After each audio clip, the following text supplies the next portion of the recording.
Good morning kabiyag. Ito, harvest po tayo ng ating mga sitaw. Ayan o. Tignan natin yung mga sitaw natin kabiyag. Harvestin na natin. Ayan o. Tanggalin lang natin na ganyan. Ayan kabiyag, ginunting ko po sa may bungahan niya yung ating sitaw. Ganyan po yung pag-harvest ko po sa aking sitaw kabiyag, pero sayang din yung bulaklak niya, kaya mas okay din napitasin na lang sa tag-isain sa isang bunga para hindi masayang yung bulaklak niya. Yun po yung mabubunga po. Yan na po yung mga nagunting natin na bunga ng ating sitaw kabiyag. Ayan po, mahaba din po itong sitaw. Ay, tanim natin na sitaw kabiyag.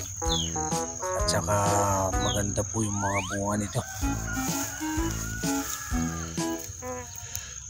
Ito, tanggalin po natin yung ano niya.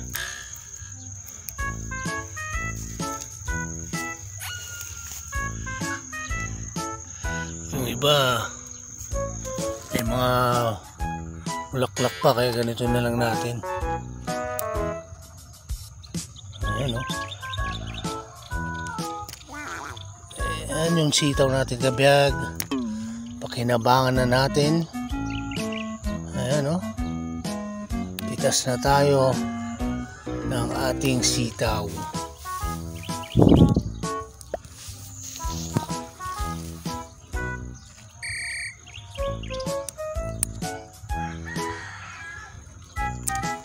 Sarap naman bag. Ganito kabiyag na umaani ka na ng iyong tinanim. Napakaganda po ng pakiramdam kasi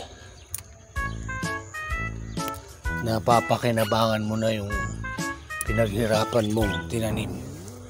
Ito yun kabiyag, yung mga sitaw natin.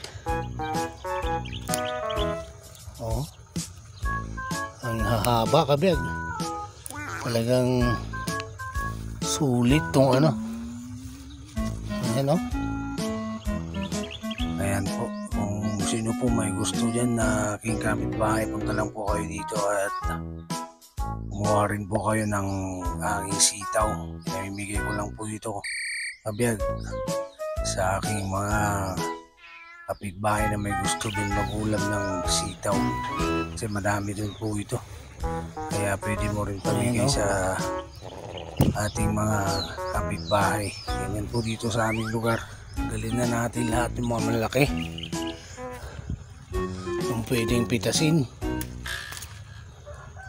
Dami pong ano dito, adobo, pininding, loob mo sa buto-buto. Okay na po yan. Ito, ang daming bunga kabiyag.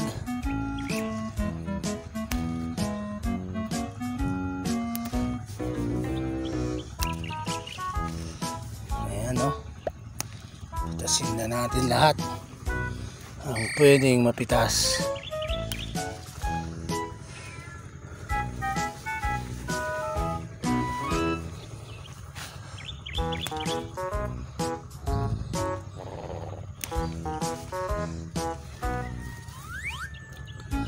Ito.